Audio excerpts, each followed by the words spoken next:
और बुलेटिन की शुरुआत करते हैं बड़ी जानकारी के साथ। आपको बता दें कि आईपीएस पूरन की आत्महत्या मामले से जुड़ी हुई बड़ी खबर। शाम 4 बजे परिवार मीडिया से बातचीत करेगा। हरियाणा आईएएस एसोसिएशन शाम 5 बजे इस मुद्दे पर बैठक करने वाला है। और आपको बता दें कि मामले की जांच को लेकर अधिकारी वर्ग में चिंता है।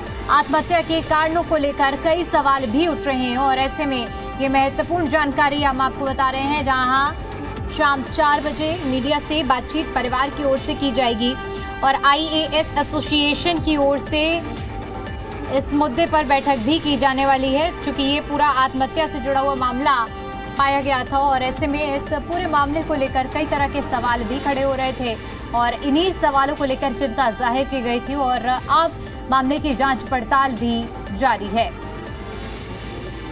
ये बड़ी खबर हम आपको बता रहे हैं। अब से कुछ ही दिनों पहले एक सीनियर आईपीएस अधिकारी की आत्महत्या का मामला सामने आया। आईपीएस पीवाई पूरन कुमार, जो कि 2001 बैच के आईएएस अधिकारी थे और बताया जा रहा है कि उनकी आत्महत्या से जुड़े हुए कई तरह की बातें भी सामने आई। ऐसे में अब परिवार का कहना है कि शाम 4 बजे मीडिया से मुखातिब होकर महत्वपूर्ण जानकारी परिवार की ओर से भी रखी जाएगी। इसके अलावा वाई पूरन कुमार का जो परिवार मीडिया से मुखातिब होने के साथ साथ शाम 5 बजे आईएएस एसोसिएशन की भी बैठक होने वाली है इसी मामले में। ये सूत्रों के मुताबिक खबर है और इसके साथ ही साथ आपको बता दें कि आत्महत्या मामले में जो चिंता है और जो सवाल हैं उसको लेकर भी चर्चा की जाएगी। और इसी पर ज्यादा अपडेट के साथ जी मीडिया संवाददाता विजय कुमार हमारे साथ जुड़ चुके हैं। विजय, देखिए, जैसे ये मामला सामने आया इसके बाद कई तरह की खबरें भी इससे जुड़ी हुई सामने आई, लेकिन अब बताया जा रहा है कि आज शाम 4 बजे खुद परिवार मीडिया से मुखातिब होकर जानकारी देगा। बिल्कुल, शाम 4 बजे एक प्रेस वार्ता परिवार की ओर से की जाएगी और ये भी जानकारी मिल रही है कि प्रेस वार्ता में आईपीएस अधिकारी की जो दोनों बेटियां हैं वो मीडिया को संबोधित करेंगी और न्याय के लिए जो है मांग उठाएंगी, अपनी बात करेंगी। तो दोनों बेटियां जो हैं वो मीडिया से बातचीत कर सकती हैं। शाम 4 बजे जो प्रेस वार्ता है वो बुलाई गई इसी मामले को लेकर। इससे पहले क्योंकि एफआईआर का मामला भी चल रहा था, उसके लिए भी आईएएस अधिकारी डी सुरेश जो है वो चंडीगढ़ पुलिस के अधिकारियों से मुलाकात उन्होंने की इस मामले को लेकर, ताकि मामले को जो एफआईआर है उसमें जो कमियां हैं वो ठीक किया जा सके और आगे की जो कार्रवाई है वो भी तेज़ी के साथ की जा सके, जो भी लोगों के नाम एफआईआर में शामिल किए गए हैं। इस समय हम घर के बाहर ही मौजूद हैं परिवार के और यहाँ पर जो अभी फ़िलहाल एक बीट बॉक्स रखा गया है घर के बाहर, क्योंकि परिवार की ओर से सुरक्षा मुहैया करवाने की जो मांग है वो की गई थी सरकार के सामने और अब चंडीगढ़ पुलिस की ओर से बीट बॉक्स यहाँ पर लगा दिया गया है, ताकि जो पुलिसकर्मी हैं वो यहाँ पर मौजूद रहेंगे सुरक्षा व्यवस्था को देखते हुए, ताकि परिवार के साथ जो है सुरक्षा है वो परिवार को मुहैया करवाई जा सके, जिस तरह की मांग की गई थी। और थोड़ी देर के बाद जो प्रेस वार्ता है वो भी परिवार की ओर से की जाएगी। इसके अलावा अधिकारियों की ओर, जो आईएएस अधिकारी हैं उनकी ओर से भी एक बैठक जो इस मामले को लेकर की जाएगी, क्योंकि तमाम जो संगठन है, चाहे वो अधिकारियों के संगठन है या वो सामाजिक संगठन है, इस मामले में न्याय की बात कर रहे हैं ताकि परिवार को जो है न्याय मिल सके। और तमाम जो नेता हैं, अलग अलग नेता यहाँ अलग अलग जो सीनियर अधिकारी हैं वो भी परिवार से मिलने के लिए आ रहे हैं और परिवार से बातचीत कर रहे हैं, उन्हें सांत्वना भी दे रहे हैं। हालांकि जितने भी लोग यहाँ पर मिलने के लिए आ रहे हैं वो ज़रूर सरकार के सामने वो भी एक न्याय की मांग जो है वो उठा रहे हैं। तो फिलहाल लोगों की जो आने का जो सिलसिला है वो लगातार जारी है। तमाम सीनियर अधिकारी यहाँ पर पहुँचे। थोड़ी देर पहले मुख्य सचिव अनुराग रस्तोगी यहाँ पर पहुँचे थे, एसीएस गृह विभाग सुमिता मिश्रा यहाँ पर पहुँची थी और भी जो तमाम जो सीनियर अधिकारी हैं वो लगातार यहाँ पर पहुँच रहे हैं। फिलहाल गीता बुक्कल जो कांग्रेस विधायक हैं झज्जर से, वो भी यहाँ पर पहुँची हैं और उससे पहले कांग्रेस से अम्बाला से जो सांसद हैं वो भी यहाँ पर पहुँचे थे।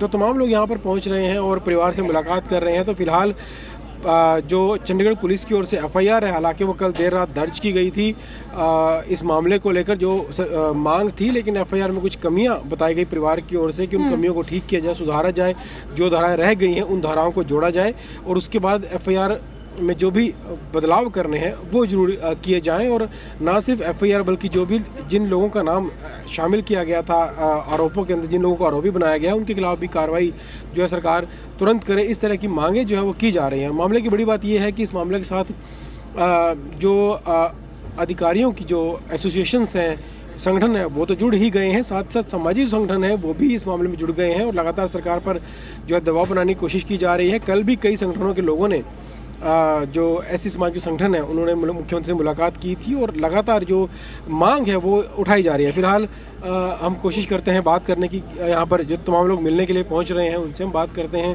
कि उनका आखिर क्या कहना है इस मामले में।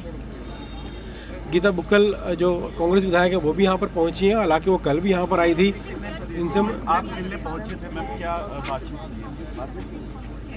देखिए, परिवार के सदस्यों से मिले हैं, सब लोग दुखी हैं। उनकी बेटी आ चुकी हैं, बेटी ने अपने पिता को खोया है। अवनीत जी आईएएस हैं, उन्होंने अपने पति को खोया है। एडीजीपी रैंक के एक आईपीएस ऑफिसर के साथ इतनी बड़ी घटना, क्या कारण रहे कि उन्होंने आत्महत्या कर ली? हम सरकार से मांग करते हैं निष्पक्ष जांच हो, उनको न्याय मिले। सिटिंग जज से, हाईकोर्ट के सिटिंग जज से जांच करवाएं या सीबीआई से जांच करवाएं। बात तो यह है कि परिवार को न्याय मिले।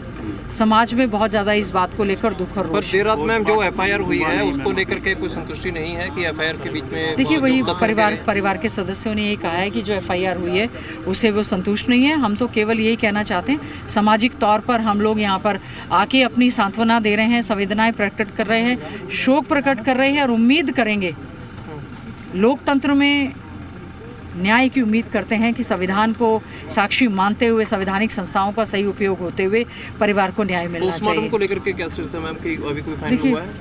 लगता नहीं, हमें नहीं मालूम है इस बारे में। उनका कहना ये है कि जब तक उनको न्याय नहीं मिलेगा वो पोस्टमार्टम नहीं करवाएंगे। देखिए, आदरणीय राहुल गांधी जी हम सबके नेता हैं। उन्होंने अपना एक ट्वीट किया है, एक पोस्ट पर डाला है, परिवार के प्रति संवेदनाएं व्यक्त करते हुए एक दलित ऑफिसर का इस प्रकार से जाना उनको झकझोर कर रख दिया है। और हमेशा से आदरणीय राहुल गांधी जी ने दलितों की लड़ाई, पिछड़ों की लड़ाई, अगड़ों की, सबकी लड़ाई लड़ने का उन्होंने काम किया है। और ऐसे में इस तरह की घटना जो हुई है, एक हरिओम वाल्मीकि जी थे जिनको पीट कर मार डाला और एक दलित आईपीएस ऑफिसर के साथ क्या ऐसा दबाव, क्या ऐसा परेशानी थी कि आत्महत्या जैसा कदम उठाया है। तो मैं समझती हूँ कि हम लोग तो सामाजिक तौर पर पूरी तरह से परिवार के और समाज के साथ यहाँ पर खड़े हैं। तो ये कांग्रेस विधायक गीता बुक्कल को आप सुन रहे थे, जो कह रहे हैं कि हम तो यहाँ लोग पीड़ित परिवार से मिलने के लिए आए हैं ताकि उनको हिम्मत दी जा सके, उनको सांत्वना दी जा सके और इस दुख की घड़ी में उनका साथ हम देने की कोशिश कर रहे हैं। और साथ ही साथ उन्होंने ये भी कहा कि मांग है जो न्याय की वो लगातार उठाई जा रही है कि सरकार इस मामले को देखे, इस मामले में जो परिवार है उसको न्याय दिलाए। साथ ही साथ क्योंकि जो आईपीएस अधिकारी का जो शव है उसका पोस्टमार्टम अभी तक नहीं हुआ है और अभी भी परिवार की यही मांग है कि जब तक न्याय नहीं मिलेगा, उनके मुताबिक कार्रवाई नहीं होगी, पोस्टमार्टम नहीं करवाएंगे। इस तरह की बातें जो है परिवार की ओर से की जा रही हैं। जैसा कि क्योंकि देखिए, जैसे इस मामले में हमने ये भी अपडेट है कि शाम 5 बजे आईएएस एसोसिएशन की भी एक बैठक होने वाली है। मुख्य तौर पर अगर देखा जाए तो जो सुसाइड नोट में बड़े स्तर के आईएएस अधिकारियों का नाम भी शामिल है। हालांकि क्या आरोप हैं ये कुछ स्पष्ट नहीं हुआ, ये जानकारी भी नहीं है। लेकिन एक तरफ उन नामों का होना, दूसरी तरफ एसोसिएशन की बैठक होना, इसको किस तरह से देखा जाए, इनके बीच में क्या तालमेल?